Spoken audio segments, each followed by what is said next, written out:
平行日誌平等機會委員會30週年微電影第1集《無障礙的路》。平機會陳總監喺辦公室睇緊如何支援殘疾人士餐飲服務通用設計實用指南。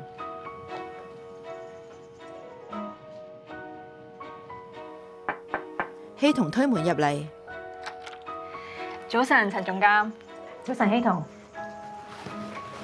點啊？你調咗去投訴事務科，適應未啊？佢嘆口氣。喺過去1個月咧，我已經學咗好多新嘢。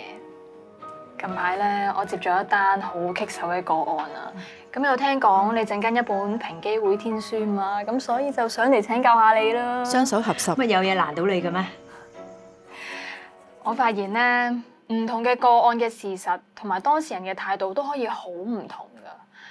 所以我真係每日都學緊新嘢。今次咧係有一個輪椅人士提出投訴，佢話佢喺間餐廳食飯，咁喺門口嗰度有1級樓梯，佢上唔到去，但係個職員咧就冇出嚟幫手，仲同佢講話餐廳咧係冇足夠嘅位置俾輪椅人士去坐嘅。咁經過我哋調查之後咧，個案已經進入咗調停嘅階段㗎啦。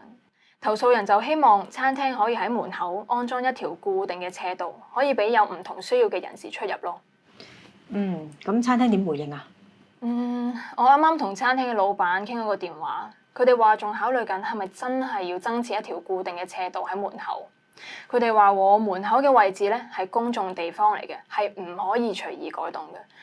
所以我而家都仲喺度煩惱緊點樣去揾出一個雙方都滿意嘅和解方案。陳總監微笑。我都好想同你分享以前處理投訴嘅一個故事。回憶視障人士陳先生用白掌行入咖啡店。先生幾多位啊？1個。呢度啊。店主林小姐扶佢埋凳。係。放低餐牌後，忙住招呼客人。摩卡。好。陳先生坐低摸下餐牌，遞高手。唔該。係。林小姐埋嚟。唔好意思啊，你哋有冇電子版餐牌啊？冇啊，我哋得實體㗎。咁你可唔可以話俾我聽，今日有咩蛋糕揀啊？先生，其實我哋而家真係好忙啦，不如你可以去一間冇咁忙嘅 cafe 坐坐，或者你可以翻屋企嗌外賣比較方便啲。林小姐急急腳轉身。係，先生你想要咩啊？幫身後嘅客人落單。陳先生低頭皺眉，搖頭。平機會陳總監主持會議。今日調停會議嘅目的係希望透過對話揾到雙方都能夠接受嘅和解方案。我作為調停人係唔會代表任何一方，但我會協助大家揾到解決方案。喺開始之前，我要先同兩位講，我哋已經調查同埋了解過嘅一啲事實。陳先生同咖啡店嘅林小姐對坐，陳總監打開檔案，兩人輪流答話。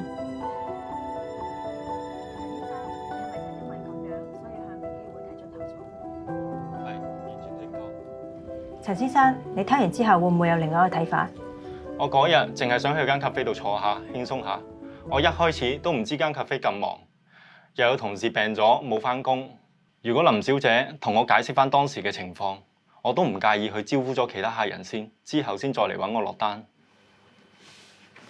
林小姐，你聽完陳先生嘅感受之後，你又有啲咩諗法？其實我開咗間 cafe 冇耐，咁所以有好多嘢都唔係好熟手，加上同事都病咗。咁陳生嗰日嚟之前，其實我已經忙咗半日，連水都冇飲。嗰陣時仲有好多客喺度，同一時間想落單，所以搞到我有啲不知所措。我承認嗰陣時我係有啲懵，因為我知道我有排先可以招呼到陳生，所以先建議佢去另外一間 cafe。我唔係有心特登去唔招呼佢或者歧視佢㗎。我都明白你嘅困難，不過當時我真係好難過。根據殘疾歧視條例，服務提供者係唔可以因為一個人嘅殘疾而拒絕提供服務、產品或者設施，否則可能會違法。希望透過今日嘅會議，大家可以開心見誠咁樣講下大家嘅睇法。其實我都成日幫襯你哋小店嗌外賣㗎。不過如果你哋可以整翻個 QR code 睇電子餐牌，咁我就可以咁方便用我手機嘅無障礙軟件睇餐牌同埋堂食。我哋其實已經整緊㗎啦，大概1個月之內可以整好，到時仲會整埋啲點字喺台面，等大家知道邊度可以掃 QR code。咁其實除咗視障人士之外咧，數碼餐牌其實都可以方便到我哋其他嘅客人。陳生，你以後落嚟之前可以 call 我，等我留翻個靚位俾你。陳先生，林小姐表示會喺1個月之內完成 QR code 睇數碼餐牌。佢仲會整埋點字喺張台度，等啲客人知道邊度可以掃到 QR code。陳先生，你點睇呢？我覺得可以接受。咁呢個投訴個案，你哋雙方都達成和解。咁我稍後會寫翻份和解協議書俾你哋2位簽名。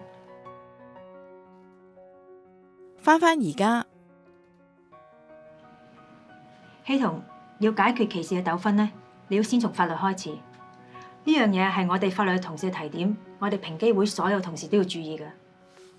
由法律角度入手。希彤寫低，就好似你而家處理緊個個案咁啦，你可以同被投訴嘅餐廳解釋點解喺入口整翻一條斜道，可能係佢嘅法律責任。嗱，除咗講法例，都要講情㗎，同雙方建立一種信任，喺調停過程之中協助溝通，互相了解處境，達至共識。咁但係如果間餐廳堅持唔肯整一條斜道咧，我仲可以提供啲咩方法俾佢哋咧？咁如果間餐廳真係有實際困難整一條固定嘅斜道，你可以從佢嘅角度建議佢預備一條簡單可攜式嘅斜道。咁樣唔單止可以幫到輪椅人士啦，仲可以方便到一啲推 BB 車嘅家長啦、送貨員啦、老人家出入。長遠嚟計咧，仲可以吸引到多啲客人幫埋生意添。知道，咁我去準備多啲先。Thank you 啊，陳總監。希彤豁然開朗離開會議室，子軒向陳總監等同事匯報。第一屆通用設計嘉許計劃嘅申請機構數量已經遠遠超出咗我哋嘅預期，而且佢哋採用咗好多唔同嘅通達設施同埋服務，例如電動輪椅嘅充電站啦，可調節使用嘅辦公室設備啦，同埋無障礙嘅遊樂設施添。睇嚟下一屆我哋需要有更加多嘅申請組別先得啦。絕對認同啊！不過子軒啊，除咗硬件嘅設施，我哋都要推廣數碼無障礙。我明白嘅。隨住科技發展，網站同埋手機應用程式嘅通達性都變得越嚟越重要。係啊，以前啲網站設計未必會考慮到所有人嘅需要，而家就唔同啦。越嚟越多網站都會跟從無障礙網頁內容指引 WCAG 嘅標準，即係喺影片上面加字幕啦。咁係等唔同嘅身體狀況嘅人咧，都可以喺數碼世界裏面得到服務同埋資訊。我哋最近咧都做緊一個有關於數碼無障礙嘅研究。我哋揾咗好多有唔同需要嘅人咧，幫我哋測試下啲 app 夠唔夠無障礙。希望呢個研究真係可以令到公眾更加了解咩係數碼無障礙呢個概念。陳總監喺辦公室喺天書內頁寫字，露出滿意笑容。子軒希彤入嚟，陳總監，你哋兩個做咩咁開心啊？